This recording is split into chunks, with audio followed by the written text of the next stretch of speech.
What is going down, SDS? We got a special guest here today. We've got Jordan Elliott of Niners Nation, and we are going to talk about the San Francisco 49ers matchup against the Dolphins, and we're going to get into it right after this.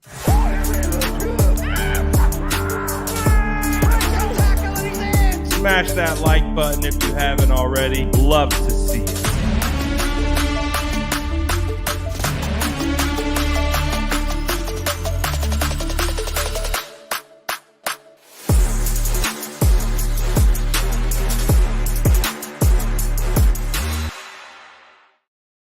What is going down, Jordan? Thank you for hopping on back. How was your Thanksgiving with the fam and all that good stuff? I got to eat and I didn't have to cook, so that's a win every day in my book.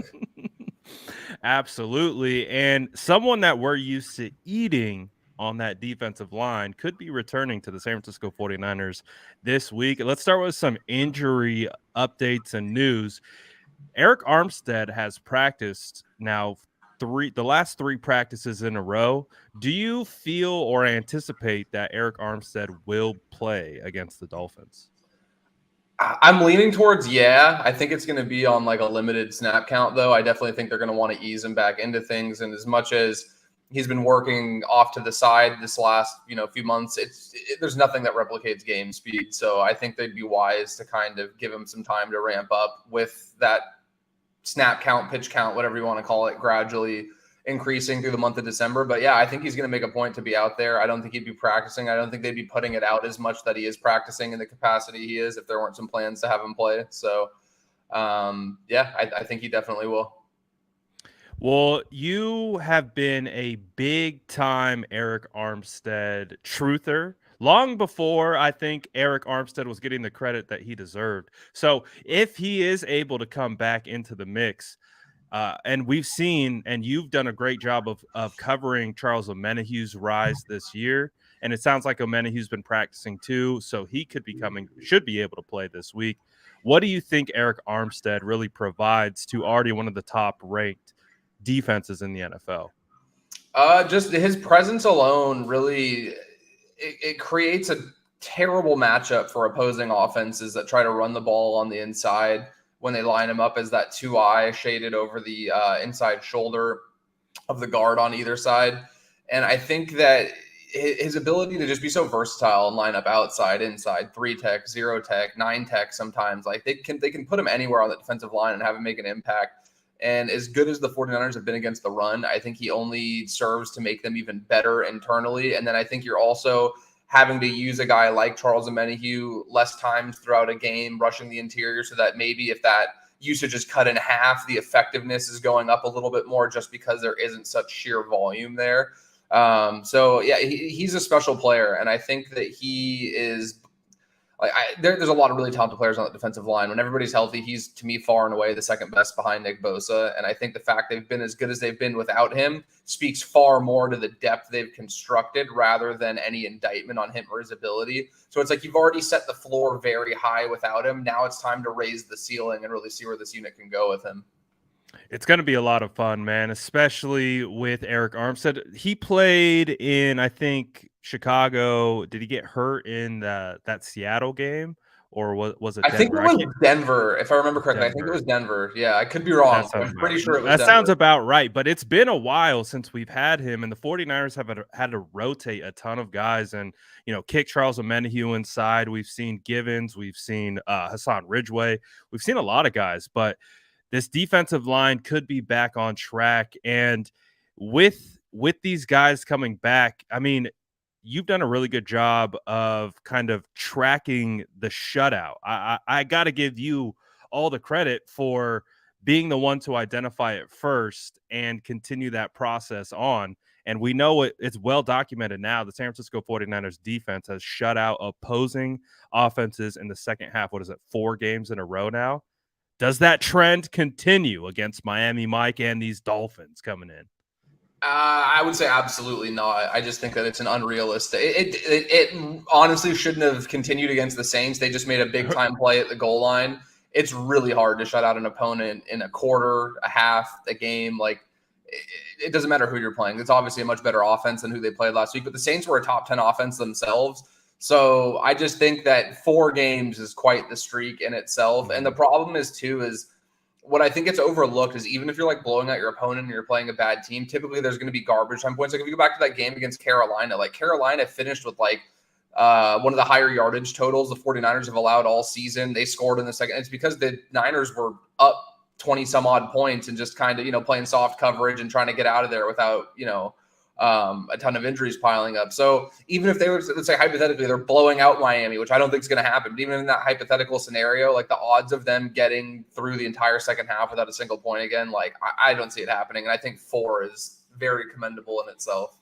I mean, it would be absolutely fire, right, if we keep that trend rolling. I mean, the defense is playing lights out, led by DeMeco Ryans. DeMeco Ryans is going to get a head coaching job this year, right? This is going to be the last season of DeMeco in San Francisco, right? If you are a NFL team with a head coach vacancy in the offseason and your first call isn't to DeMeco Ryans or his agent, then I have zero sympathy for the likely downfall that is awaiting you and your team in the foreseeable future. Like, I thought he was a great candidate last year. I think that it's commendable that he maybe didn't feel the opportunity was right, or he wanted to get a little bit more experience in that role and come back to a talented group. I think the thing that gets lost in translation with DeMeco Ryans is that like people are like, oh, the Niners defense is good. It was good under Saleh. It's good under him. Like they have a lot of good players. It's not about the talent. There's a lot of NFL teams that have a lot of talent, but it's about pushing all the right buttons and having a feel for adjustments and bucking tendencies and stuff. Like last year, one of the big things I kept coming back to was when the 49ers didn't blitz very often. And I think a lot of that had to do with the fact that they had a revolving door at corner because of all the injuries they had, right? So you're not going to feel as comfortable leaving those guys on an island in man coverage and sending 6 or sending 5 and dropping into different zones and stuff. So they rarely blitzed. And then in the playoffs on that fourth, it was like 4th and 1 or 4th and 2. I forget what it was. I apologize. But it wasn't the possession where Dak slid on the weird draw play they had. Yes. The possession before that where Dallas was driving down the field, biggest play of the game, biggest play of the season, and the Niners sent a 0 blitz. And it was completely against the tendency they'd set up. And then the following week in Green Bay, the same thing when it was like 3rd and I forget the exact yardage, but that play where Dante Johnson and I believe Hufanga were in coverage on Devontae Adams on that deep shot Rodgers took. Mm-hmm. Same thing. They dialed up a big pressure with a lot. So to have not only the awareness to buck tendency and go there, but like the trust in your players and like, honestly, dude, the like balls to call something like that on that stage, like those aren't qualities that every NFL coach possesses. And I think that DeMeco Ryans is he has a natural feel for what it takes. Mm-hmm. Obviously, being a head coach is a little different than a coordinator. There's a lot more responsibility. Not every great coordinator makes a great coach. But to me, like DeMeco Ryans just comes across as one of those guys like football guy, lunch pail guy, whatever cliche you want to throw out there. He fits those. And I think that people really rally behind him. And I think he gets guys to buy in because of who he is as a man. And I think with playing the Dolphins, it's the same thing with Mike McDaniel. Like when people have belief in the person who's their like leader or their superior, whatever you want to label the coach as, you're going to get the best out of them. And I think DeMeco Ryans is a guy who's going to get the best out of wherever he ends up going. And I hope for his sake, he goes somewhere that sets him up for success because he's been an absolute treasure for the 49ers the last couple seasons. Well, last few, he was, the linebackers coach before. So I don't play that. He's been here since 2017, right? As a linebackers coach. And he's going to, I agree with everything you said. He's going to be successful wherever he goes. And how much do you contribute that to him? And you talked about it like calling the shots at the right spot, having that natural feel, because a lot of guys can get in the lab, right, and they can dial it up. But when the pressure is on the line and you're trying to get subs in and all this there's so many moving parts. How much do you attribute that to him being one of the better, actually being a linebacker in the NFL? Do you feel like that helps him like be able to see the game and call the game the way, because he's actually been there. He's had the green dot. He's been out there doing it. Oh, absolutely. And I think, and again, not all players are created equal. I don't think it's just like, oh, well, he played in the NFL. He knows what he's doing. It's exactly like you said. Like he was always a player where he had the athletic ability, but it was the cerebral ability that really made him such a special player with Houston. And then when he was with the Eagles for a couple of years. And I think it's just like who he's been around too, right? Like he's had this time where, he was under Saleh. So he's picking up a lot of the stuff that the Niners kind of carried over that Seattle cover 3. philosophy, but he also spent some time under Wade Phillips in Houston, and Wade Phillips runs that aggressive, he was in more of a 3-4 front, but a lot of the coverage is aggressive man-to-man with a lot of creative blitz packages. We're seeing him get really creative with the overload fronts and stuff. So I think a combination of his cerebral ability and really taking the best pieces of kind of the mentors he's had along the way has made him it's created an incredible, I don't even know what to call the philosophy of their defense, because they're doing so many special things from different backgrounds. And like I said, I'm seeing influences. They're doing a lot of this like cover one peel, which is a Wade Phillips thing. I was going through a Falcons defensive playbook from like 2003. And a lot of that same stuff is what we're seeing with the 49ers now, almost 20 years later. But you're also seeing a lot of that cover three they ran in Seattle. So right.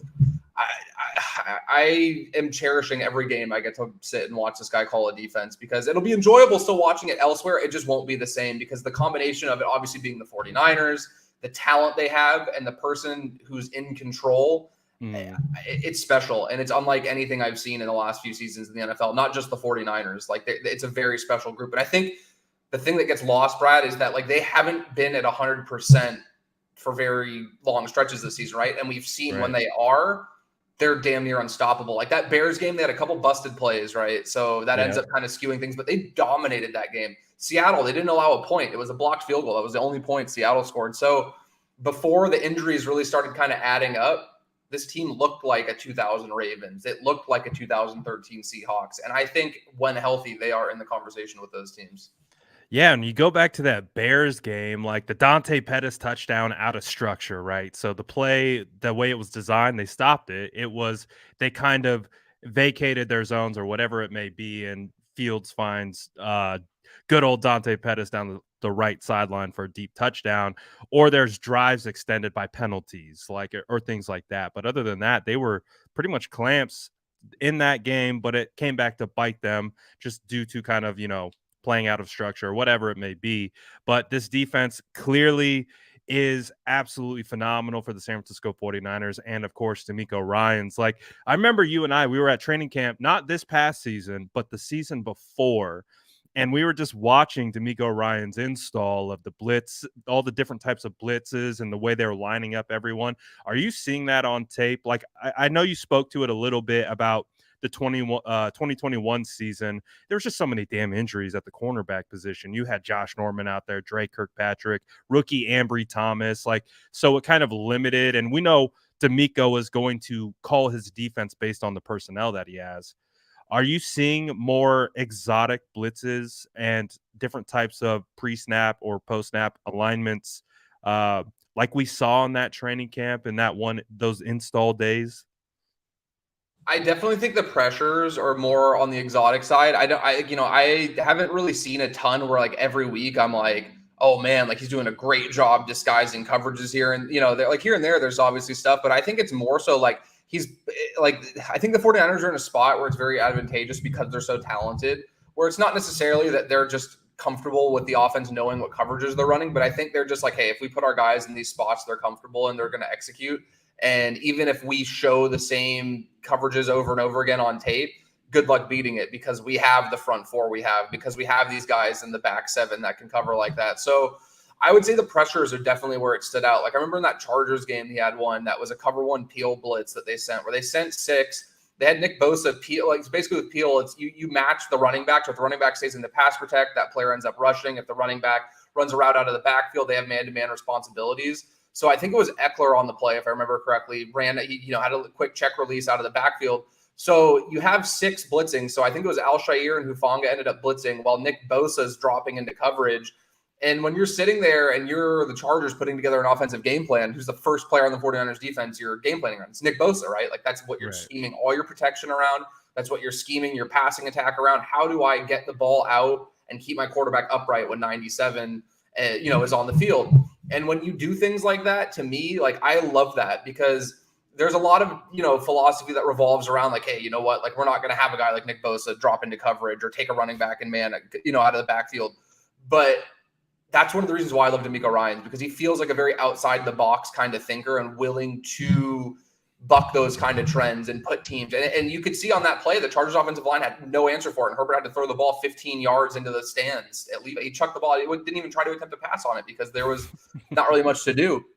I just think that he's gotten very creative with a lot of those pressures out of the cover three shell that they're showing. And when they're showing that single high, they've done a pretty good job of spinning a guy like Fred Warner as a hook defender underneath. You know, like they just do a really good job of keeping things moving so that it's not the same. It's the same pre-snap look, but you're getting 5 or 6 different pressures and different coverages out of it. And I just think that it's been an absolute joy to watch. Absolutely. And it's going to be tough to see D'Amico Ryans wherever he goes because I think we both believe he will be a head coach next year. And it would be wild if he decided, because it's not going to be for lack of offers, right? He's going to get the offers. It's if he decides to stay yet again one more year, I imagine he goes somewhere else. But just like last year, the 49ers had a offensive coordinator go somewhere else, and he went to the Miami Dolphins. And I want you to talk a little bit about the Miami offense because I also like I'm pretty sure you like Tua, right? I have admittedly in the past not been a big Tua guy, but I'm starting to see it. I see the light here a little bit with how Tua is playing. He's playing at a very efficient level, and in that system with Mike McDaniels and what they're trying to accomplish, whether it's kind of a I listened to Tua talk about it. He's like, defenses play us differently because they're worried about the speed of Waddle and Tyreek Hill. So they're playing safeties deep. So they're doing a lot of like underneath or short to intermediate stuff. But just talk about Mike McDaniels and this Miami Dolphins offense with Tua and all the weapons that they have. And again, we just got done talking a lot about the defense. Well, that defense now has to match up against a pretty potent offense right now. Check the receipts, man. I have been a Tua guy. I have been a Tua guy. I honestly deserve a seat at the table with all these Dolphins fans. They need to respect I me. think so too. I think you need the credit because I've seen it and I'm like, I don't know. But hey, I'll take the L on that one. He's playing at a high level this I year. think honestly, the biggest thing was he had that horrific injury at Alabama. I think it was against Mississippi. I forget what team they were That's a playing. We good had that point. horrible hip injury. And I think he just Good never point. really got quite right until the season because of it. But to me, he didn't have the biggest arm, right? Like I think coming out, it's fair to say he didn't have the biggest arm, but like I value so much more like the processing ability and the ability to read a defense and dissect a defense and make those quick decisions. And to me, he was as good as anybody I've seen in recent years coming out doing it. And he like I know everybody gave Mike McDaniel a hard time. I don't know if you remember the quote where he's like, he throws the most accurate ball I've ever seen. Yeah. I think that got taken a little out of context because, like, if you look at some of the balls he puts on these guys, like his ball placement's incredible, and I think he throws a very catchable ball too. It has great spin on it. It's not one that's going to wobble or really change direction. He just doesn't have a cannon for an arm, and we're so enamored with the Herberts and Allens and Mahomes, which is Right. completely fine. Those guys are incredible to watch. That I think some of the finer things that Tua does get lost in translation. So yeah, I think he's absolutely fantastic, and I think that what you're seeing a lot around the NFL in general is a lot of this like Fangio revolution, like gap and a half front, 2 high safeties, like take away the deep pass, make them run the ball or throw short underneath and tackle in front of the sticks. And the problem is like that sounds great in theory, but when you have to tackle Tyreek Hill and Jalen Waddle for 60 minutes, like that's not really, all of a sudden you have They're most loose coming out of every the once in a backfield. while, right? Dude, I'm maybe somebody in the comments or you can enlighten me and help me out. I'm trying to think like, where's a team that we've seen in like the last 15, 20 years had this much speed at the receiver and running back position at the same time? Like, I don't think I've ever seen such a collection of speed on the offensive side of the ball with skill position guys. Waddle is insane. He's a 4.3 guy. Tyreek Hill is arguably the fastest player ever in Tyreek's the a NFL. freak, right? He's Yeah. just crazy. Raheem Mostert, 49ers fans know how fast he is. So I think it just creates a separate challenge where it's like, that you're not going to outrun these guys in the open field. So you have to be very disciplined in the Keep angles you're everything in taking. front of you, right? Exactly. Yeah. And, really stressing. That's one thing where I think the 49ers do really well. I don't watch every snap for every other team, so I'm not going to say they do it better than everybody else. But one thing the 49ers do very well is rally to the football so that even if one guy does miss, there's 2 or 3 other guys there to clean up. They're really, really good about rallying to the football, especially on 3rd and long and keeping plays in front of the stick. So I think that's the biggest thing to watch is just to make sure not to over pursue, trust the guy next to you and really have that belief in one another. Because if you go out there and you start trying to make plays on your own on an island against, Tyreek Hill and Jalen Waddle and those guys, I don't care how talented the 49ers defense are. Like those guys make the best of professionals look silly with the speed and change of direction ability they have. Do you think we see more zone coverage as a result of that to just kind of play an area opposed to a man? Because obviously Charvarius Ward sounds like he'll be available, but you've got Diamador Lenore out there. You've got Jimmy Ward, who's been playing in the slot this year. Do you think D'Amico is going to be trying to just kind of those same kinds of concepts, just keep everything in front of them opposed to just going man up and doing those types of things? Yeah, I would definitely expect to see a little bit more like putting guys like a Lenore in position where they aren't going to be left alone on it. Like if they call some kind of like single high cover one, man on the outside, and you have Waddle or Hill one-on-one running vertical, like it's not even an indictment on Diamador Lenore. Like how many corners in the league? That's a tough ask. Yeah, man. like and again, like we saw last season, I think it was like Quez Watkins in that Eagles game. There were times when guys were going vertical on Lenore. He didn't look like a guy who had that second gear in the open field. He's been great for the 49ers in the role he's filled this year, but at the same time, you have to play to your player's strengths. You have to adapt the scheme to the player and not the player to the scheme. So, yeah, I would expect to see a little bit more like too high, maybe some more quarters. D'Amico loves running that cover 6 too. So I would definitely expect to see something where you're working more with too high guys rather than just that, deep cover 3 off coverage, because then they really start to carve you up underneath and in the intermediate area. But I don't know, man. If it was as simple as me having the answers, I feel like a much smarter defensive coordinator would have figured it out by now. And it seems like when Tua's been healthy, nobody's really been able to figure out the Dolphins consistently. So hopefully D'Amico's the guy to crack the code, because it's going to be a tough challenge. Is Tua undefeated this year in games he's played all the way through? I know he got hurt in that one game, and then he was out. Let me double check. I think he is. Let me look because it up. Bug me if I don't. While you're looking it up, the 49ers defense, they played Herbert. He was without his top 2 wide receiver weapons and Mike Williams and Keenan Allen. They played the Cardinals without Kyler Murray. The Panthers were a dumpster fire. Obviously, it looks like as of right now, Kansas City Chiefs were the best offense that they have faced with the weapons that they have, and of course, led by Andy Reid. Where would you say that the Dolphins are like right there on the same type of caliber offensively with the Chiefs? Maybe, of course, different styles and things like that, but in regards to kind of ability to move the football, score points, do those types of things, they're kind of in that tier, would you say? I think they deserve the respect of being there. I think just the thing for me with Kansas City is that Patrick Mahomes is just such a like one-of-one kind of player that even when you get things right, so much stuff is like just you could be in the perfect spot, called the perfect coverage, and it just doesn't seem to work out. While the Dolphins are fantastic in their own right, I just don't think that their off-script ability is quite on par. But at the same time, Mike McDaniel's a genius. I'm a huge Mike McDaniel fan. I'm also, like I said, a big believer in Tua. So the thing there, I think the 49ers have a little bit of an advantage is obviously it's not apples to apples. It's not the same exact offense. But the 49ers have practiced against a very similar style of offense, very similar style of running game. They are very familiar with a lot of the things McDaniel likes to do well. And obviously that goes, the same way for the Dolphins. Like Mike McDaniel's very familiar with 49ers defense. He gets to, go up and practice against D'Amico all the time. And he's seen him and Kyle duel it out on that practice field for a couple of years now. So there's a lot more familiarity with these two teams where, I don't think that it's going to be a situation where the 49, like a lot of the stuff that Andy Reid does is so far outside the box that I think they present such a unique challenge because you have the X factor that is Mahomes being Mahomes.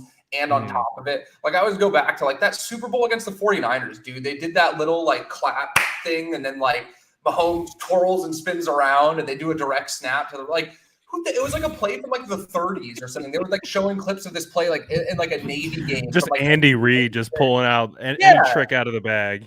Yeah, he's phenomenal, dude. And I think Andy Reid's the best offensive mind in the NFL. I big Andy Reid fan. That. So no disrespect to the Dolphins, I don't quite have them there yet. And I think the Mhm. 49ers match up much better with Miami than they do with Kansas City, simply because of the familiarity, that I think that there's a little bit more of a comfortability dealing with the kind of stuff they're going to see. Do you think the 49ers defense is going to be able to at least I don't know if completely, again, we started talking about this with the 49ers defense shutting out opposing teams and things like that. I think we both agree there's going to be a little give and take there, but who do you think comes away in this matchup with kind of the upper hand in regards to the Dolphins offense and the 49ers defense? I want to say it's the 49ers defense, just because they're at home, they're not traveling cross country, and I think that they have a little bit of an advantage in the sense that if they're able to hold Miami to like 24 and the Niners offense is able to score 30, like hypothetically, like they're coming out on top in that instance. I think that Right. there's much more pressure on Miami to move the ball. Like, I think the Niners offense matching up with the Dolphins defense is a much less stressful out. Like, you get what I'm saying? Like, I think that pressure is much more so on Miami to be the one to light up the scoreboard than it is the 49ers. The 49ers have shown they're comfortable. They just scored 13 points and won a game. Digits. Like, they've shown they're much more comfortable playing that kind of game. So I do think that there's much more pressure on Miami's offense. And I think that the 49ers defense has a little bit of the upper hand in just the sense of, again, the familiarity and the fact that, like, again, I really like Tua, and I think that he's athletic in his own right, but I can't recall the Dolphins playing a pass rush like this year that I've seen. Buffalo. Teron Armstead a little hurt too. He hasn't practiced this week. We don't know if he's going to play. Could be interesting. But it's very close. Like, this to me is going to be one of the more exciting matchups of the year. And honestly, I think what's going to end up happening too is that, like, in my mind, I'm like building this up as, Mike McDaniel versus DeMeco and Kyle versus, Pupil, like, this is going to be great. And it's going to end up being just like completely lopsided one way or the other. It's going to be like a very like stagnant game. They're going to punt 15 times combined. Like, it's going to be the exact opposite of what everybody's expecting. So it always feels like it goes that way. Every time I get super excited about a matchup that makes a ton of sense on paper, I'm like, this is going to be great football. This is real pigskin. This is what I've been waiting for. And it's just like a snooze fest. And I'm like, great. Like, just disjointed, no rhythm, just like you said, a punt fest. Mitch Wishnowsky masterclass. And I like it. So Thomas Morstead's a very good punter in his own right, but Mitch Wishnowsky has a slight edge. I think it's like 0.3 of a yard in net average. So take that one to the bank this week when you're at the someone at Jason Aponte right now on Twitter. Do it. Well, to add to that too, I'm looking at the forecast in Santa Clara right now, and it's saying 70% chance of rain on Sunday. So it's not going to be clear skies. It's going to be another wet game. It's going to be like it rained in the first 2 weeks of the season. It rained in Mexico to start. I mean, this team is I don't know, prepared for the storm, but we'll see. It does feel like it's going to be one of those like kind of slugfests in a sense, right? Like, especially when you add the elements to it. Yeah, absolutely. And that's the thing that's so cool is that, like, so like Miami maybe hasn't been as like prolific running the ball as you would expect with a genius like Mike McDaniel. It's him or Kyle to me in terms of like who's the best run designer in the sport. And, it's going to take some time to sort out kind of how much influence he may have had. Who was responsible exactly, for it. Yeah. But I do think they're very capable of running the ball well if they need to. And I think both teams have quarterbacks that, while they have the deficiencies that the detractors are quick to point out, they've proven they're capable of executing an efficient offense if they're able to keep things manageable for third down and keep the chains moving. And I think they're both very similar in a lot of ways. I do think Tua is better than Jimmy. That I'm not going to lie and pretend like I don't. But I also think that this isn't a game where it's not like Jimmy going against a Mahomes or an Allen where it's like, oh my God, this is just like two completely different. Like, no, they both do a lot of the same things very well. I just think that Tua is a bit more consistent and his ball placement's a bit better. But I think that this sets up favorably for both teams to kind of, string together a 7 or 8 play, 9-minute drive, or a 15 play, 10-minute drive. Like, both these teams are built to kind of wear a team down that way. Mm-hmm. And I think what happens is that, like, you look at Miami with their explosive speed and their ability, they could rip off a big play at any moment. But I don't think it's like a team like the Chiefs or the Bills where you have just like a 3-play, 75-yard drive because their quarterback threw a ball 55 yards on a rope. Like, I think it's going to be a very methodical kind of battle of attrition. And I like the 49ers' chances in those kind of games because they've shown they can win those. So they know how to win those messy, ugly games. They've definitely, kind of like last week against the Saints. Offensively, they didn't have a whole lot going for them, but they were still able to pull it out. And again, we know it's been well documented. Raheem Mostert, Jeff Wilson, two former 49er running backs. Looks like Mostert is going to go. I haven't really seen an update on Jeff Wilson yet. I know he got a little dinged up, but I imagine he plays as well. And you look at the opposite side on the 49ers offense, it sounds like Christian McCaffrey is practicing again. Sounds like he probably will play, but no Elijah Mitchell for 6 to 8 weeks.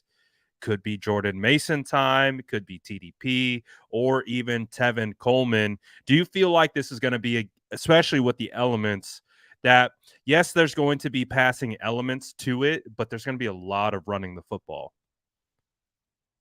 Oh yeah, no, absolutely. And I hope that it is Tevin Coleman and Jordan Mason, because I think those guys are built for that tough, gritty, and again, rain in Santa Clara, like a lot of people watching show live in the Bay Area, it could be like the lightest drizzle ever, and it could be a complete non-factor. Or it could be like the Colts game that was unprecedented. The weather here, like today it rained and it was pouring an hour ago, and now it's just like cloudy and nothing's, you know what I mean? Like the weather here is so unpredictable that I don't think it's going to be this, like, oh my God, they're running in 3 inches of water on the ground, this, like tough Midwestern outdoor game. But yeah, like I think those guys are definitely in line for that kind of game and for that, wearing a team down, running the ball 35 times. And I think the 49ers are in a spot where they've been able to get so multiple with the looks they're getting in the passing game since they've gotten McCaffrey, that they can even use that quick game as kind of an extension of the running game. I think that you'll see a lot of stuff to McCaffrey out of the backfield, a lot of quick 3-step, get the ball out fast. We saw them try to do that a little bit with Juszczyk last week as well. Mm-hmm. So I think Kyle's going to be very aware of the fact that he doesn't have Eli Mitchell, and he's going to have to kind of make some adjustments. And I think that for as much as we talk up, and deservedly so, the Dolphins have a very, very talented skill position group. Like the 49ers do too. The 49ers have guys like, they may not run 4-3 in a straight line, but they absolutely will run through you if you don't bring, your A game and rally to the football. And I just think that you're going to see a little bit more creativity with the McCaffreys and the Debos in a game like this, where you're going to have to manufacture some extension of the running game. So I obviously it doesn't count the same, but if we start seeing a little, quick choice route 3 yards from the line of scrimmage, I'm going to count that as an extension of the run game and victory lap if it works a week from now. So I'm just throwing that out there ahead of time. Do you think Deebo Samuel is due for a big game? I don't, he had that really nice play against the Cardinals, but I don't feel like we've seen that like signature Deebo explosion like we saw week 4 against the Rams. Is he due? And obviously with the injuries to the running backs or to Elijah Mitchell, do you think Deebo can be used? Maybe we see a little bit more wide back. Do you think, or what do you think? Do you think Deebo gets involved a little bit more? I think the thing to watch with Deebo running the ball is going to be in the red zone. I think that's where they really need kind of like that big thumping, tough to bring down ball carrier. And Christian McCaffrey's a lot of things, and he's not easy to tackle at all. So Jordan Mason is what you're saying. You know how I feel about Jordan Mason. I would love to see that, but I think that's where you're going to start seeing a little bit more Deebo. Makes sense. And so I tweeted about it earlier this week. So Deebo had more than 5 carries in 10 straight games to end last season. He's had more than 5 carries twice this year in 11 games. So I think there's been a concerted effort on the 49ers part to limit the amount of carries they're giving him and the amount of exposure he's taking as, a ball carrier out of the backfield early on. But I think that's going to ramp up now that we're in the month of December heading into January. And again, I have no insight on this other than my own hunch and my own theory. But I think that there was some kind of agreement where it's like, hey, we're not going to run you into the ground. And if we get to a point of desperation like we did last year, here's rushing incentives. So if you do have to be utilized like that, you'll be compensated accordingly. But I also think that the 49ers wouldn't have given Debo the deal they gave him if there wasn't an understanding that his usage would be the full, the full package we saw last year. Like, I don't think he got that money just to run routes. I think he got paid that money because with the ball in his hands, he's arguably the most dangerous player in the NFL.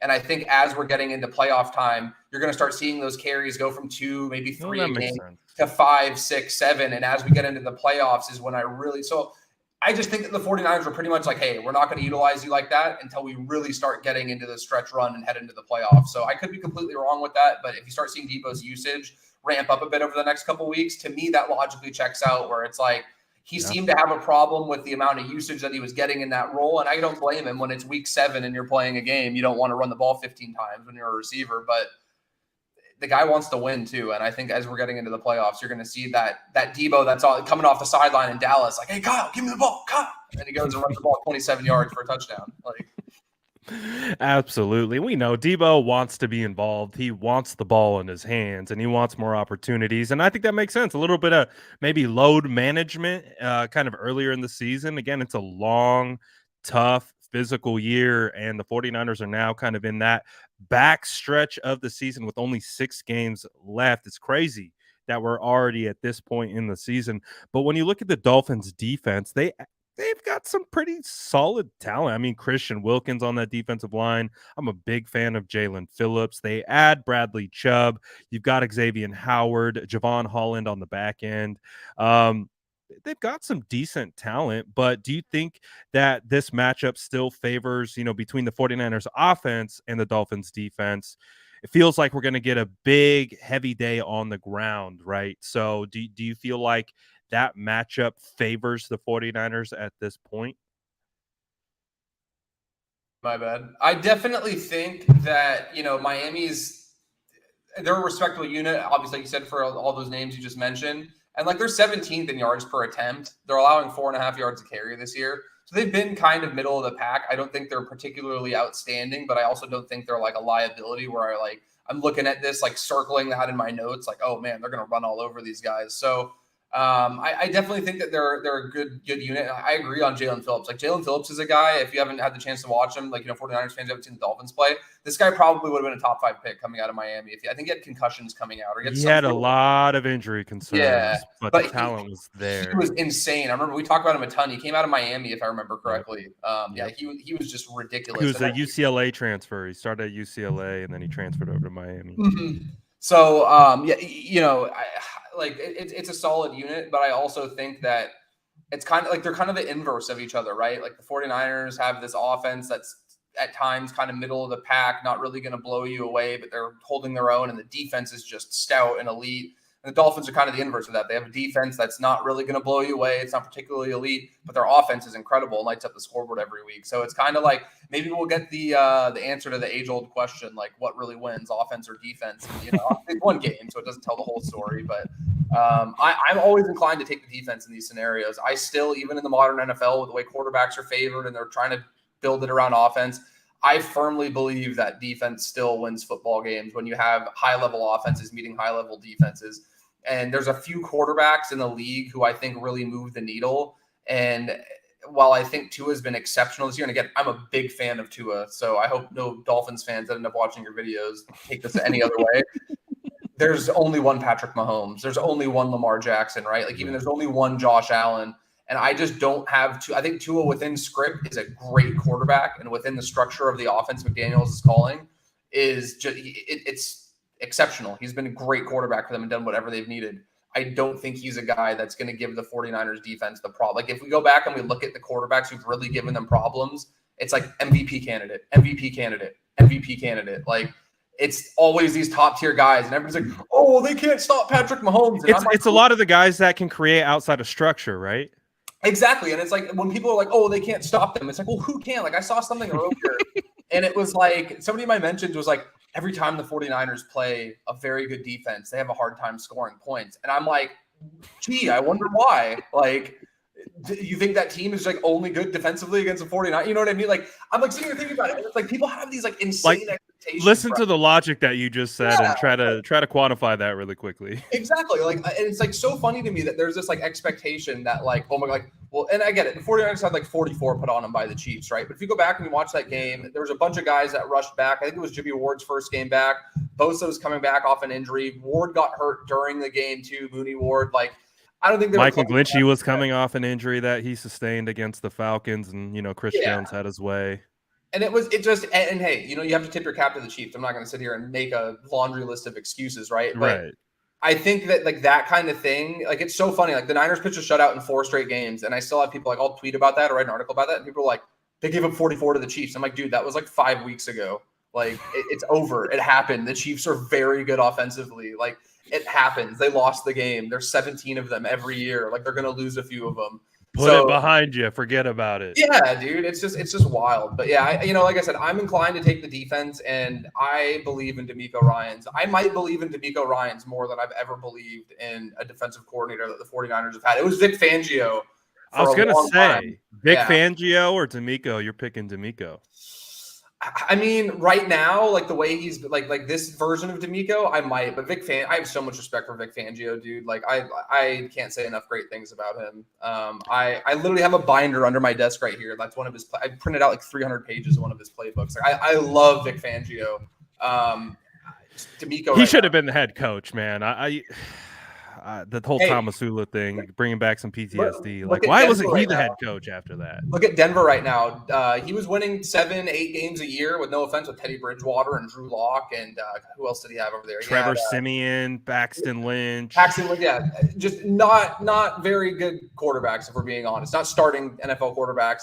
But the defense is balling right now, and that's his defense and how it was constructed, basically, right? And Denver is paying the price. Everybody's making it about the Russell Wilson trade. I think there's some like curse, like like the Babe Ruth curse the Red Sox had. Like there's some sort of curse Denver has for the way that they did Vic Fangio super dirty. Was it kind of like the 49ers curse a little bit with the Jim Harbaugh thing? Maybe it's like a little bit of juju added on to the top. We had to go through some dark years there for a little bit. Are you saying that Kyle Shanahan needs to go save the Broncos too? Is that the next step in the chapter? Yeah, who knows? You never know. Hey, there's a statue of his dad outside the stadium. I'm just saying the Shanahans are loved in Denver. So 49ers fans. He's got a restaurant out there, I think. Oh yeah, they are loved. You never know, man. It's a not for long league. So we'll see what happens, but right now, I don't think Kyle goes anywhere, but we got a couple super chats, so I want to get to them. I'm going to get to you in a second, Corey. I think Green Thumb was first. Green Thumb, appreciate the super chat. It says, we got to have us a 100-yard Kittle game. Do you think this is a game that Kittle can get a little bit more usage? I know we got that nice 2-touchdown explosion against the Cardinals, but he went back to being quiet against the Saints. Do you think Kyle dials it up for good old Kittle? Yeah, I absolutely do. First of all, I love the name too. Green Thumb Richie is a fantastic name. Yeah, I think it's at the point now where it's like, I try not to get caught up in the like, oh, this player is not being utilized enough, or this player is, not getting enough targets, because when you have Debo and you have Kittle and you have Ayuk, the threat of them is often going to be what's opening things up for other guys. And like last week, we saw Juwan Jennings, who just always seems to deliver on these big third downs, right? And I think that he deserves a ton of credit for the like clutch gene he seems to have. But what gets lost in it is like on that given play, like the divert, like, the coverage is spinning towards a Brandon Ayuk or a Deebo Samuel, or they're bracketing Kittle. And I think that oftentimes the like impact that those guys have goes way beyond the stat sheet. And Kittle could have a huge game and touch the ball 3 times because of the way he's blocking in the run game, or the way that he's opening up coverage, because there's so much attention diverted towards him. So I don't think that we need to see necessarily like 110 receiving yards. But if he's able to stress that Dolphins defense and start to get them to overcommit a little bit to stopping him, or the same thing goes for Debo or Ayuk, I don't really care about the ultimate numbers at the end of the day. Like, I actually think they're much better off spreading those targets around. And I just think like that's something that's important to keep an eye on. Like how much, like I'm a big Warriors fan. I live in the Bay Area. The conversation around Steph Curry is always about like gravity, right? And how much attention he brings and how much it opens things up for other players. Mm-hmm. The 49ers have 3 guys that do that at an all-pro level. I think Debo and Kittle are absolutely there. I think McCaffrey's there. And you could argue Brandon Ayuk's there too, almost. He's entering the conversation. So, yes, it would be awesome to have Kittle go for over 100, but he could have 3 catches for 45 yards and be one of the most important players on the field if the attention he's commanding is opening things up for other guys. Yeah, absolutely. And I'm also one of those guys, if he's giving me 5, 6, 7 impact blocks a game, I'm very happy with that because he's huge in the run game. And I know people don't like it because it doesn't help your fantasy team, but it helps this team win football games. And it is needed. You need George Kittle out there blocking on the edge. Corey Soto says, does Tua quick pass play neutralize the D line for the 49ers? So I would absolutely expect this to be a thing, right? Especially if Armstead can't play. And so this is what happens, right? I've learned my lesson predicting these games where an offensive line might not be in great shape playing the 49ers because I'm like, oh man, eventually they're going to have to pass. Right? Yeah, eventually they're going to have to, these guys can't block. Like it happened with the Rams the second time they played where you're like, oh, okay, like eventually they're going to have they're going to feast. Out. And what happens is the other team's game plan is so heavily predicated on just getting the ball out immediately that even if these guys are winning their individual pass rushing matchups, they have no chance to get to the quarterback because the ball is coming out on a less than a 3-step drop. They're not even in the top of their hitch in a 3-step drop and the ball's out. So I think Corey makes a great point. And so this is the thing, right? If you're able to make those plays in the open field, because they're so focused on not allowing that D line to tee off and, have a deep 5-7 step drop and have them get after Tua. Yes, you might not get the, gaudy pressure numbers or like the 4 or 5 sack game, right? But if it's forcing them to play a style that they're not comfortable playing, the D line still is winning, in my opinion. And I think we've seen that so many times where the 49ers play a team and you're like, oh man, this offensive line doesn't look good. They've given up a ton of pressures over the last few weeks, or they have a guard or a tackle who's a complete liability. If they're going to line Bosa up over him 15 times, and what happens is it screens, it's quick slants, it's throws to the flat over and over and over again. But what you're seeing is Hufanga and Greenlaw and Fred Warner and Mooney Ward and some of these other guys coming up and making those tackles short of the stick. So yeah, it may be 3rd and 9 and the other team doesn't allow a pressure and they don't get sacked, but they're throwing 2 yards past the line of scrimmage and punting on 4th and 7. So I think, I apologize for the long-winded answer, but, I wouldn't say that the 49ers defensive line is neutralized if they're completely changing an opposing team's level of comfortability with their game plan. And I've seen that happen so many times where, the sack numbers aren't there at the end of the game, but the entire outcome of the game was dictated by the other team's fear of the 49ers defensive line. Yeah, no, I hear you. There's been a lot of times where I'm like, oh, the opposing team's offensive line is banged up, so Nick Bosa is going to feast 2-3 sack game, and it just hasn't came. It's actually been the opposite, and I think your explanation speaks to that. It's just they understand where their weakness is and they game plan around it. It might take away some of the other things that they want to do, but it protects the offensive line. There's a way to do that, right? Like you said, the quick passing game can neutralize the D line in a sense. So we'll see if that occurs moving forward. We got a couple more super chats in here. Mumbo says, sorry I'm late, but at least I'm not a period. You dog. We also got Corey Soto who says, but would Kittle be putting up Kelsey numbers do more for the team than is blocking? But would Kittle putting up Kelsey numbers do more for the team than is blocking? Just a question. Basically, if he's more productive in the passing game, would that be more beneficial than what he does in the blocking game?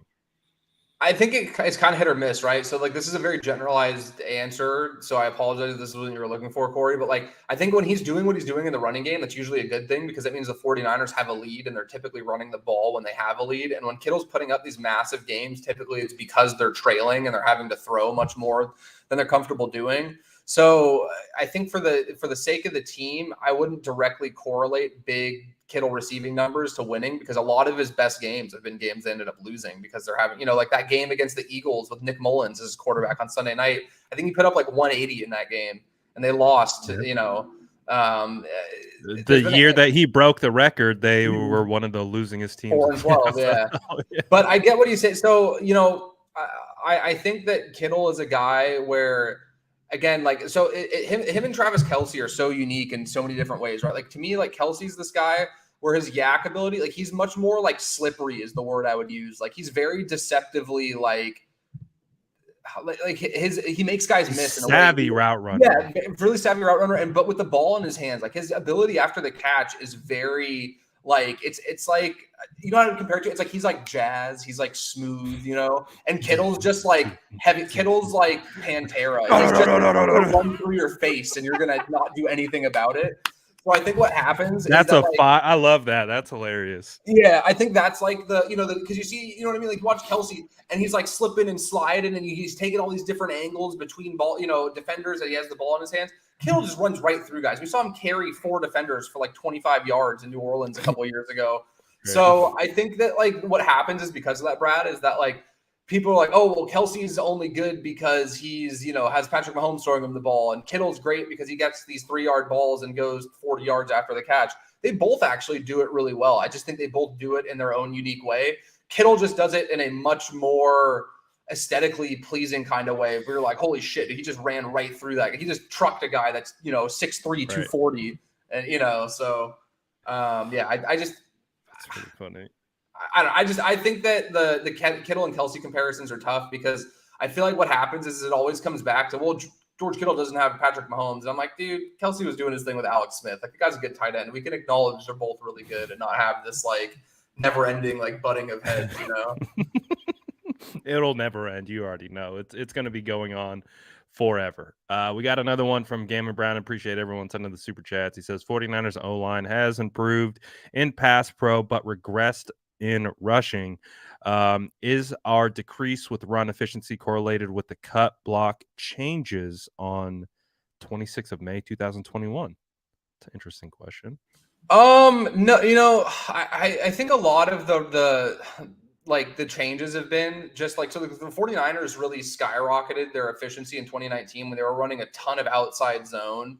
And there wasn't really a great answer league-wide for that. Whereas I think now there's a much better feel for kind of slowing that down because not only the 49ers doing it, Matt LaFleur's had great success in Green Bay doing it. So many people are running a variation. Yeah.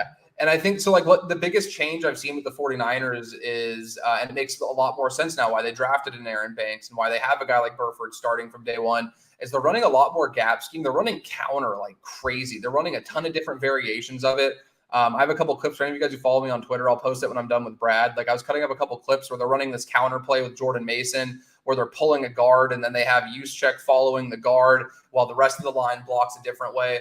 And they had run that in the past, but it was like sprinkled in here and there. They're running counter like 12, 13 times a game now, it feels like. I'm not counting the tons of split zone. Like, they're doing all different kinds of stuff. They've gotten much more multiple with their rushing attack, I think. So I think with time, it'll get better. But I also think there's been much more of a emphasis on, like, if you remember, Kyle had some quote where he was talking about like how we want to hit a home run on every running play. I think that was like 2019 or 2020. He's like, every play we designed when we call a run is, we want it to go to the house. I think now, like, yeah, obviously every play you call, you want to end in a touchdown. But I think there's much more of a focus on those, like, hey, we're looking to pick up 4 or 5 here. Like, that's a realistic outcome. And we're going to shorten second down. We're going to shorten it to 3rd and 3 here instead of these aggressive outside zone calls that might net you a, big Matt Breida run on the first play of the game, or you might run for 1.5 yards beyond the line of scrimmage. I think there's much more of an emphasis on really hitting these gap runs for a chunk of yardage here and there and stacking those rather than just that aggressive, like, every play we're going to call is going to, try and go to the house, right? Like, if that makes sense, like, I think that's the biggest difference is just the scheme changes.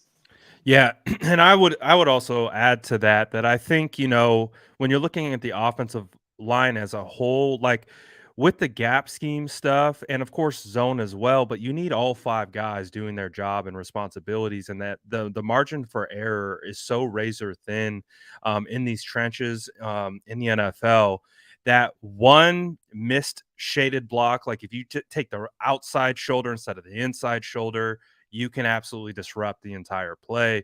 And I just think we're seeing, whether it's one guy on this play, the different guy on this play, it's just these like little tiny things that just add up over time. I think eventually once, Banks, Burford, and Brendel just continue to get more reps and, things like that, it's going to come into, it's kind of gel a little more. They're doing, I think, a good job in pass protection. Last game was a little spotty in some areas, but I think with the run game, again, you talked about how they are making a big transition from that kind of outside zone to more even like a mid zone, and in addition to a lot more gap scheme. Like they're pulling like crazy consistently. And I think again, if and you also have to tip your cap to defenses, because I think they also kind of see what's coming, and they're doing a really good job of shooting gaps, and again adjusting and affecting the relationship of where these offensive linemen are blocking, whether it's again outside shoulder, inside shoulder, things like that, and it's squeezing the gaps and the holes a little bit. And so they're trying to run more like you know, up the middle, but the defenses are doing also a good job of kind of, mitigating what the 49ers are trying to do. Dude, and the 49ers, and I know Brad appreciates this probably more than anybody that I talk to, but like the 49ers have some guys that can move too. Like when you see Spencer Burford pulling, when you see Trent Williams pulling, like it's a thing of beauty. And like I go back to like that Debo touchdown against Arizona. It's that counter where they have the reverse, like off the motion. And you have to account. So you're sitting there and you have to account for multiple guys pulling on the line. You're already dealing with the fact that Elijah Mitchell's running for 5-6 yards of carry on you. You have all this, and then next thing you know, you look up and Debo Samuel has the ball towards the boundary. Like they just do such a good job. So it's like so funny to me, Brad. I think what happens a lot of times with football, and I try to not fall victim to this myself when I watch the game film every single week, and I try to remind myself watching it if I see something like, hey, I'm sitting here on Tuesday afternoon watching this. I have an hour to break down this play and what I think, could be happening. These guys have like 3.5 seconds, maybe, right? So I think with what the 49ers are doing with the running game is they already run motion as much as anybody other than maybe Miami's doing it a little bit more. But they already have this like insane amount of pre-snap motion. And now on top of it, you have to account for these pulling guards and these pulling tight ends. Like they run that GY counter all the time. One of my favorite plays in football is GT counter, where you pull the guard and the tackle from the same side. And like when you see Aaron Banks and Trent Williams pulling at you and you're a second level defender, like that's not an easy thing to deal with, right? And I just think that so much of that stuff gets lost in the fold, because like some of my favorite 49ers plays this season have been a run for like 6 yards, but it's just the way the offensive line is firing off the line. Like Spencer Burford, I think, is a guy too. Like when you see him fire off the line when he's pulling, like the guy, he like explodes off the snap. Like, and I think that's one of those things where like when you go back and you start trying to track what the 49ers are looking for in the draft and what John Lynch and Adam Peters and those guys are looking for, like I remember watching a bunch of tape with Brad. We were looking at all these like lighter outside zone guys that are capable of doing zone stuff. And the 49ers were like, surprise, we're going to get these big 305-pound guys that can fire off and pull and level a linebacker at the second level. So I think it's been really cool to watch the transformation in this offensive line. And I just think everybody loves crapping on the offensive line when there's a bad game. Nobody ever gives these guys love for all the dirty stuff they do. They're not dirty, like the dirty work they're doing, I should say. I don't spun the wrong way. So, the stuff that's not highlight doesn't look like a highlight, but is a win. There's no box score for offensive linemen. I remember we talked about this a while ago. I'm like, dude, somebody needs to make like a fantasy football league or something for offensive linemen, because like fantasy football, please. I don't want to start like a long-winded rant about this, so I won't. But I'll just say this: I play fantasy football. I've been playing it for a long time. I think it has its place.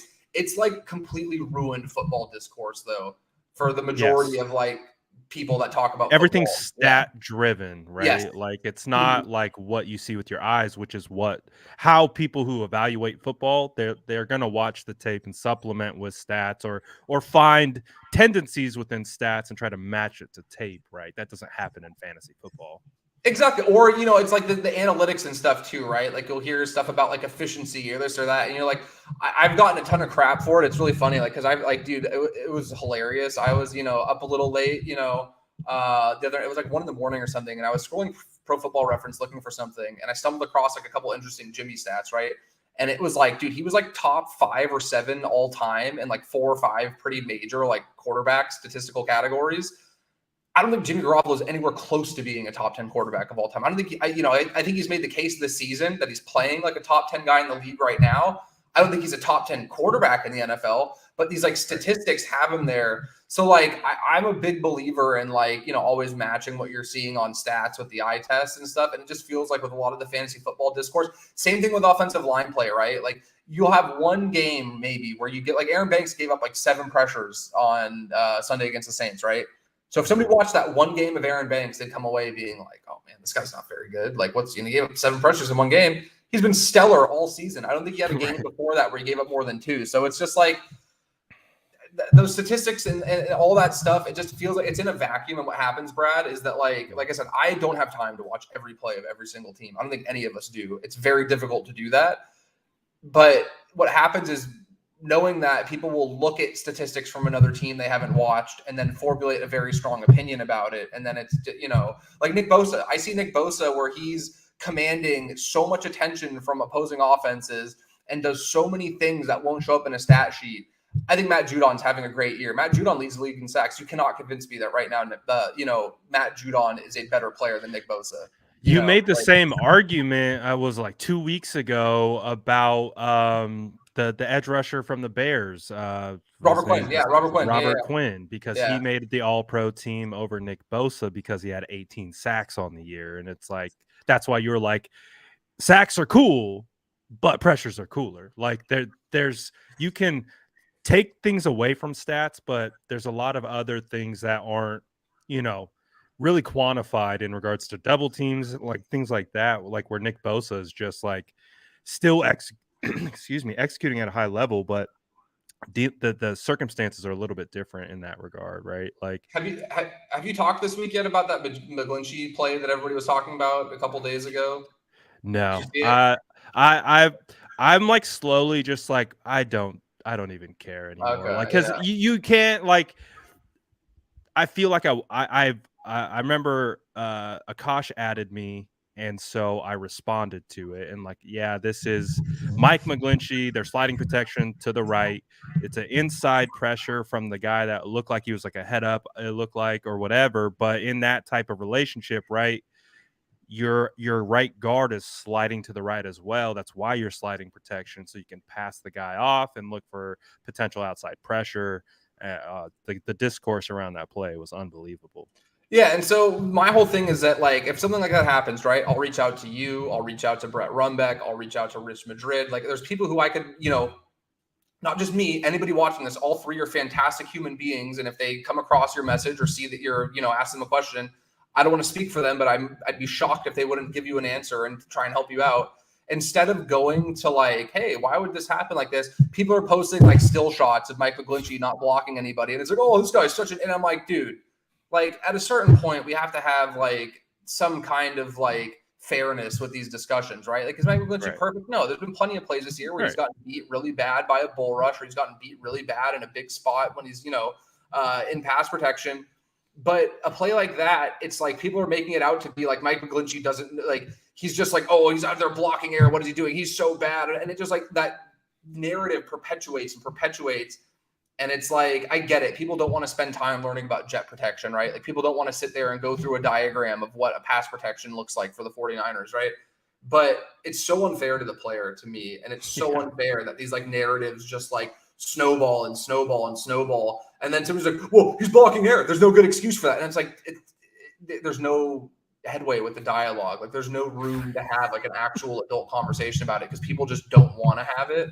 And that's where I was asking about that, just because I feel like that was like the perfect example of like, it doesn't matter what the actual explanation is because nobody's going to want to hear it, And that's just people have figured out on 49ers Twitter, if you post a perceived negative bad play on Mike McGlinchey, you're going to get a lot of engagement. And hey, I get it. Engagement's the name of the game, but it's like, just watching the entire discourse of them talk about something that wasn't even necessarily his fault. Like, I think Burford's been playing pretty damn good this year, but again, you can't get caught peeking inside. Like, you got to be where you're supposed to be. He's a rookie. Yeah, he made it's gonna happen. Like, and no big deal. And you see Burford chasing down that defender. Like, he's chasing him for a reason because that's his responsibility. It's not Mike's. And Mike is doing what he's supposed to do. If he's going to take shoot the inside gap, you pass him off because you got to be alerted to outside pressure, a delayed blitz. Mike got roasted week 8 for that delayed pressure from Leonard Floyd. And that's where I see, like, even if there isn't someone coming, he has to be at least alerted to that. And based on the rules of the protection, the guy's going to take the inside route. You're going to have your right guard there to pick him up.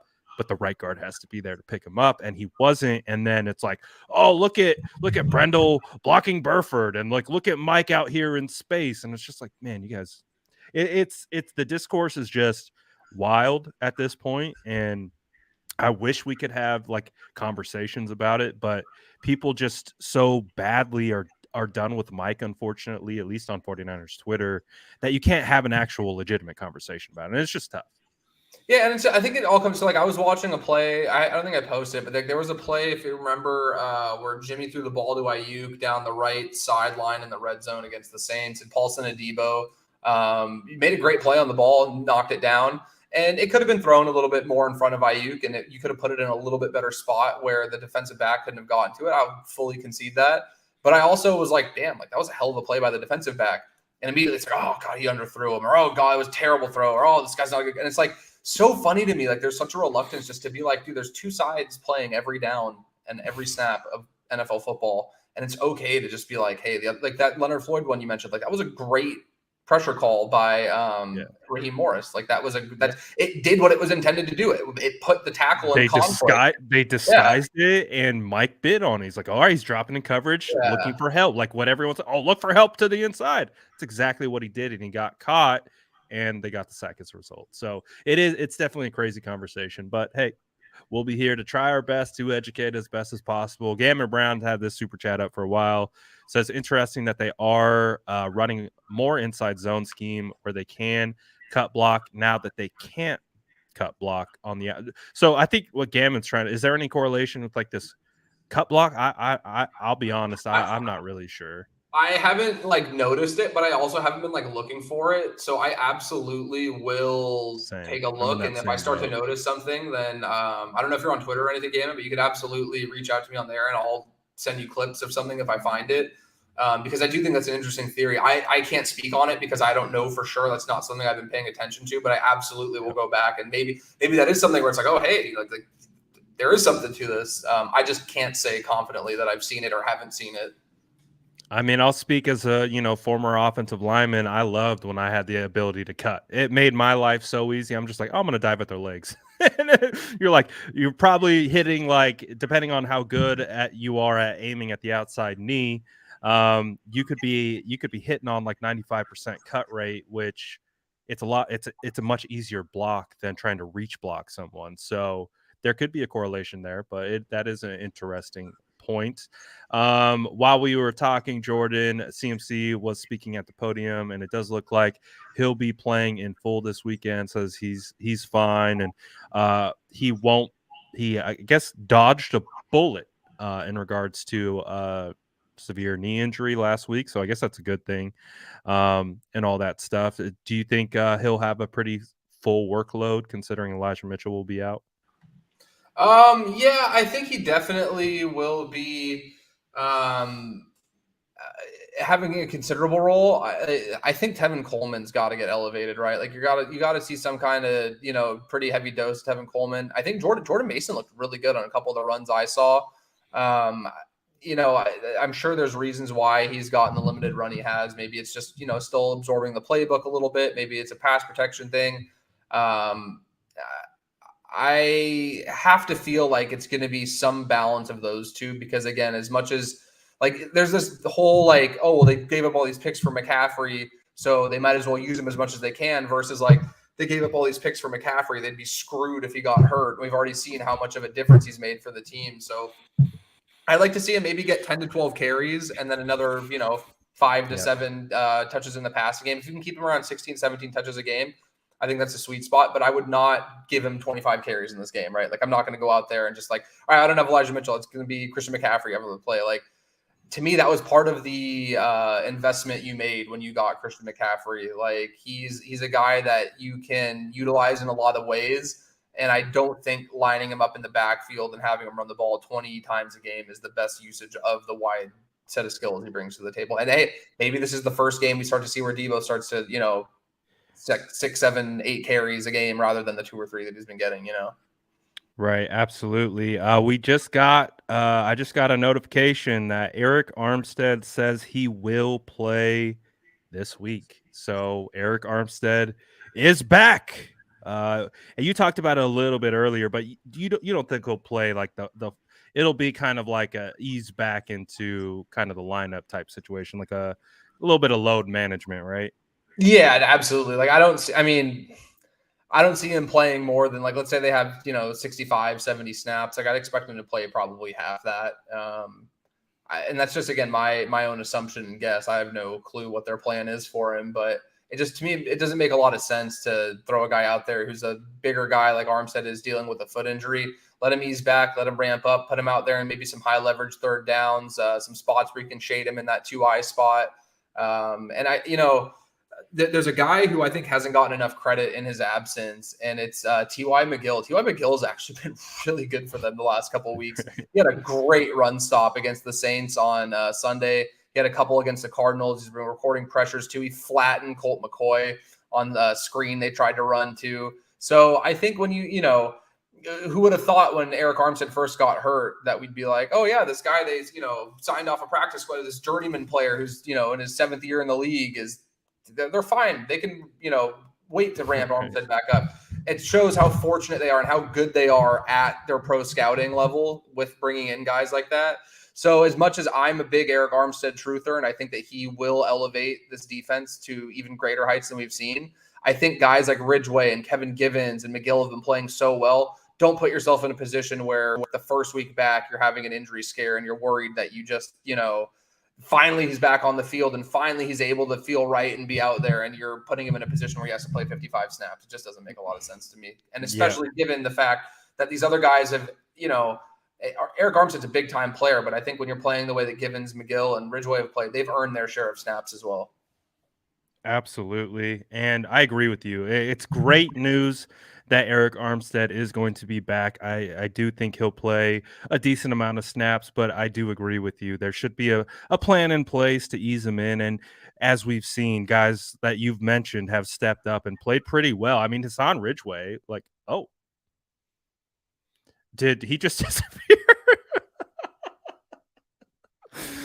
I'm out here multitasking, making my Eric Armstead post, and I look up and Splash Cousin is gone. he mic dropped. He's like, we'll see if he gets back in here. But shout out Jordan. I'm like, wait, am I talking to myself this whole time? Am I in a simulation? What is going on here? That was hilarious. There he is. Welcome back, my boy. I don't know. Technical difficulties. My apologies. I was like, oh, he mic dropped. He's just like, this is what it is. We out. Peace. But yeah, man, I agree. It's great news that, obviously sucks with Elijah Mitchell, but does feel like with Burford, Eric Armstead coming back, CMC, they were able to kind of they're still saying relatively healthy, knock on wood. So that's a good thing moving forward. We've been going for a while. So before we wrap it up, well, I know we've already talked about, the outcome of what we think it is, but not to be biased, because I believe you're one of the most objective people when it comes to reporting on this team. Do you think the 49ers have a good chance to come out of this game with a W, or do you think it's like, if you had to put a percentage, it's like 55% 49ers win? Like, I don't know. Where do you come out with this game? I'm at like 60-40 right now. I think the Niners are going to win. I definitely think that it's going to be close, and I think that it'll be a very good game that's going to be engaging and entertaining. I don't think it's going to be one of these ones where it's,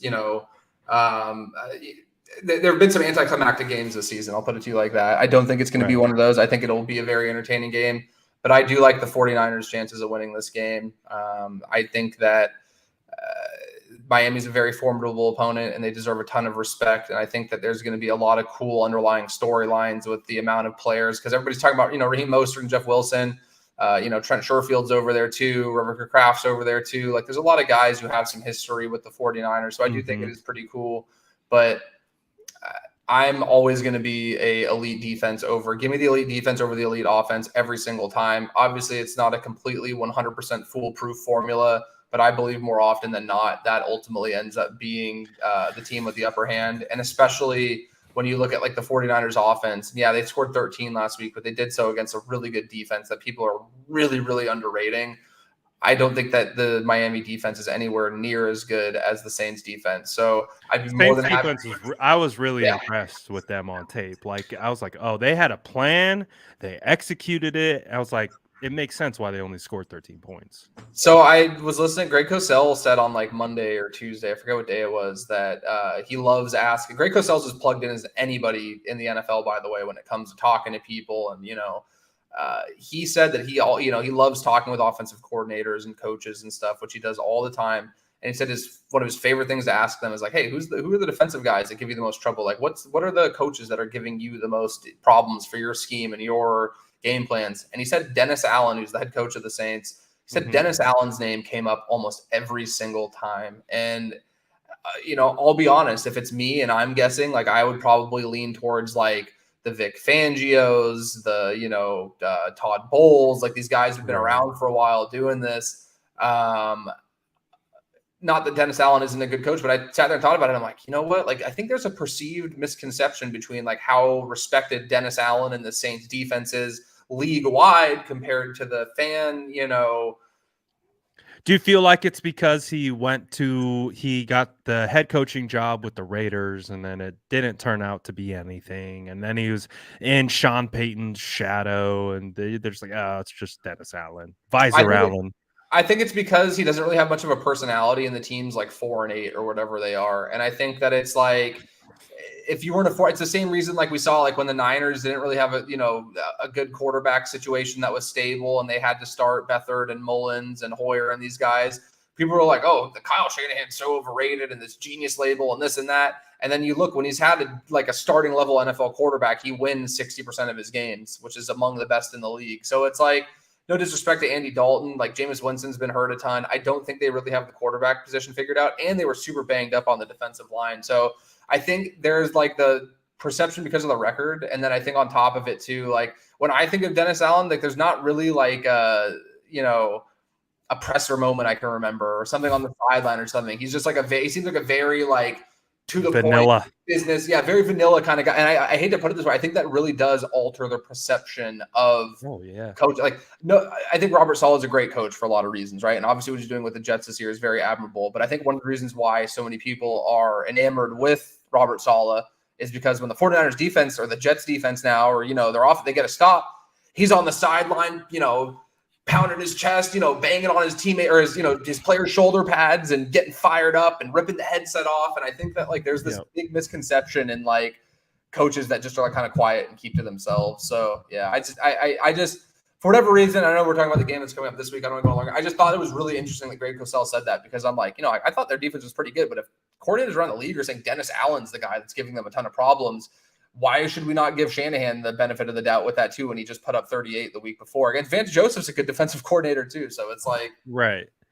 And I mean, it makes sense because based on watching the offense all year, there's been a couple teams that have had a really good plan against the 49ers offense. And like you can see versus are the 49ers making mistakes or is it the other team? Like we talked about earlier, they get paid millions of dollars too.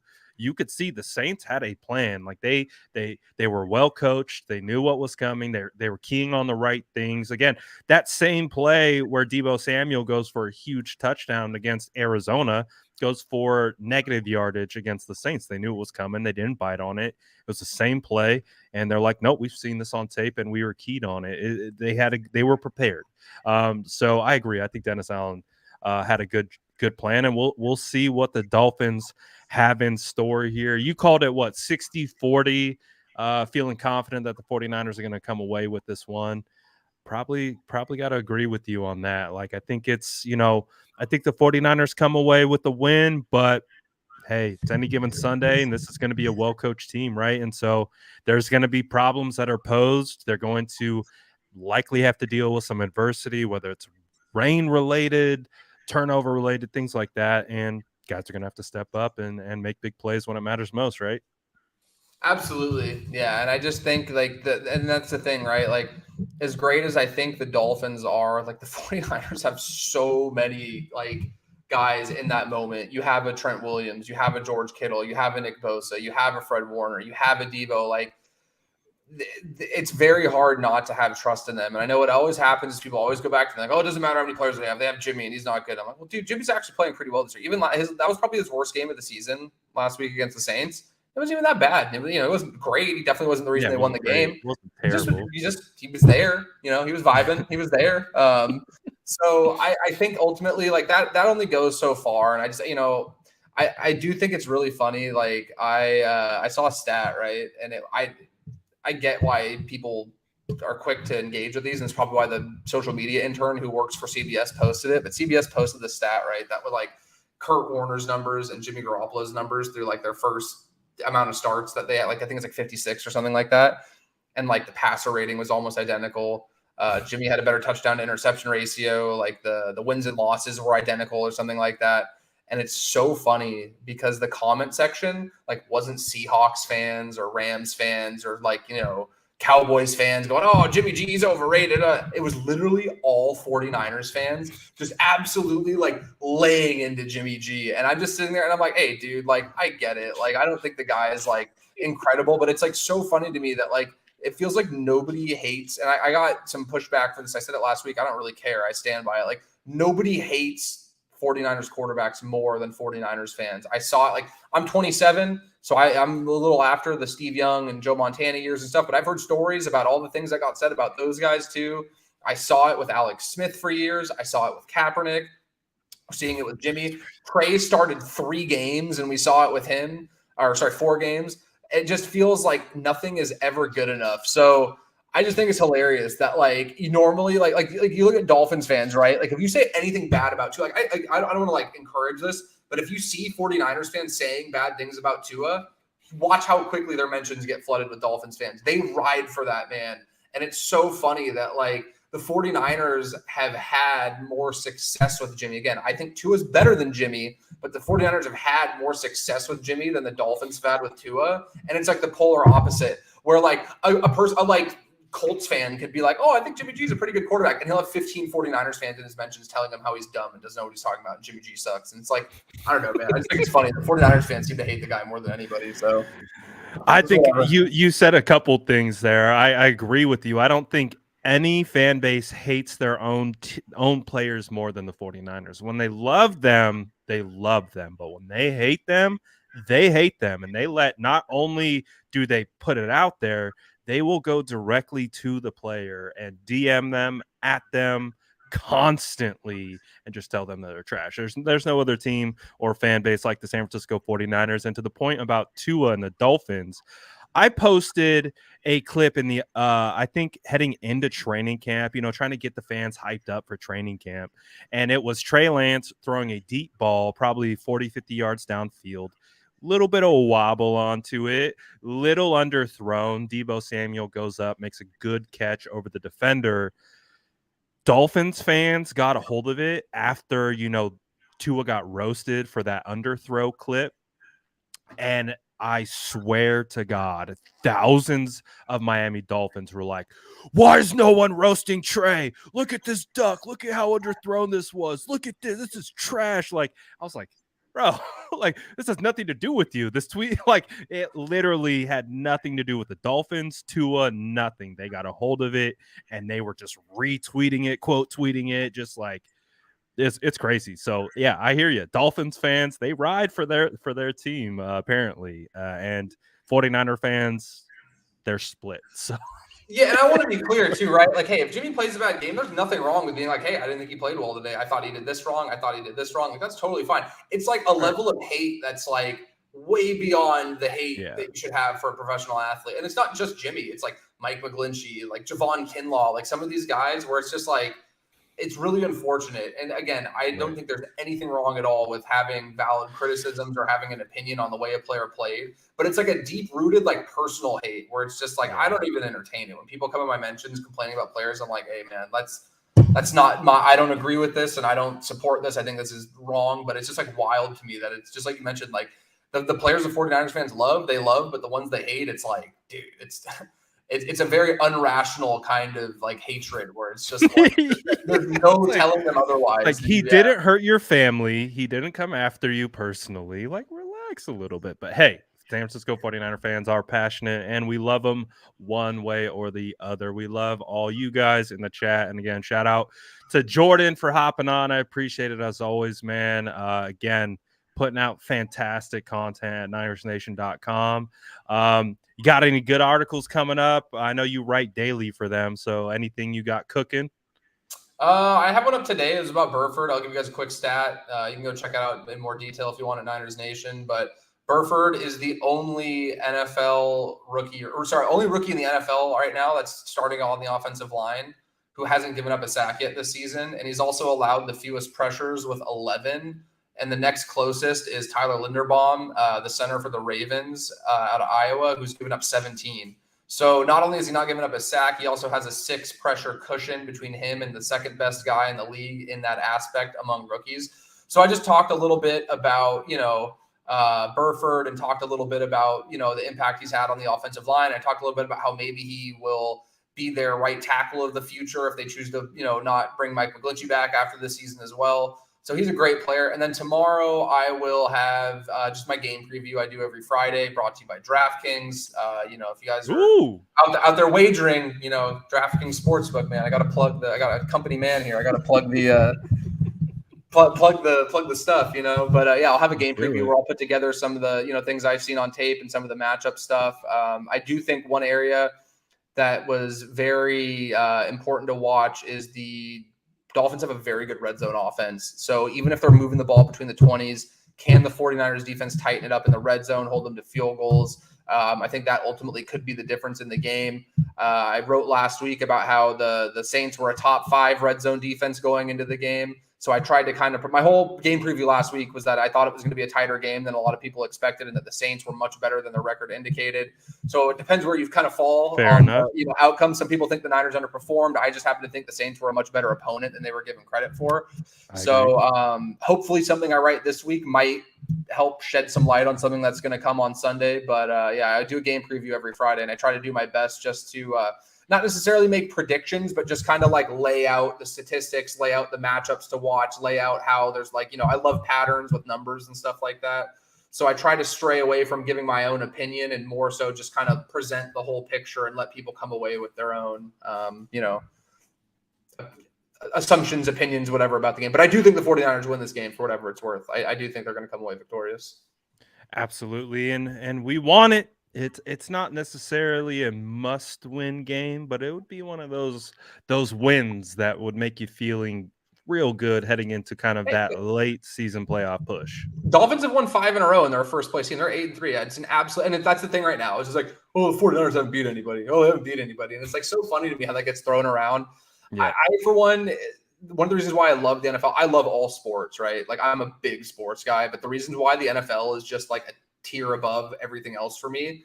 I've never seen a professional sports league anywhere that's as competitive as the NFL is week to week, where the absolute worst team in the league could beat the best team on any given week.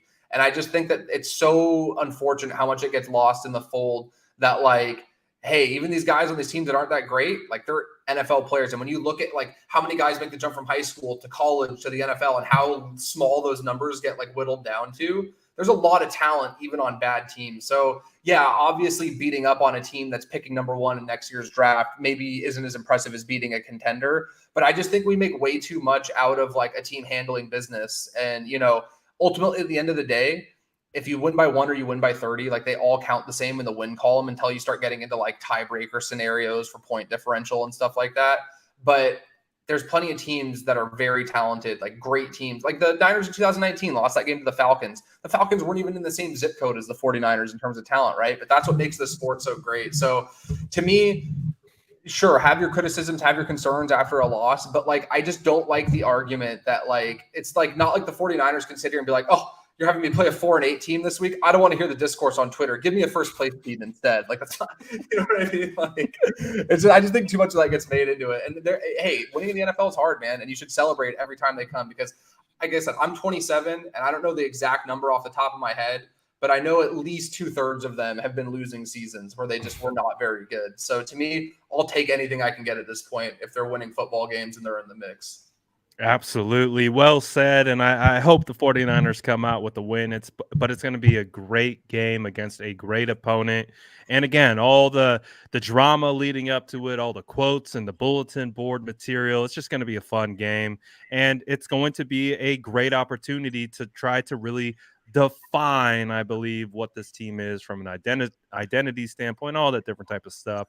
It's going to be a great game. But as always, Jordan, thank you so much for joining me. I always love our conversations about football. I mean, literally could probably keep going for another 2 hours as we've done it before.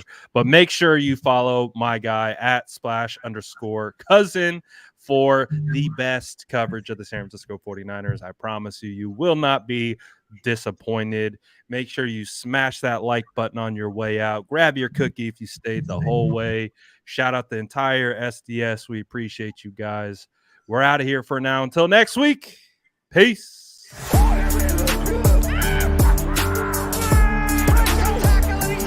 Smash that like button if you haven't already. Love to see you.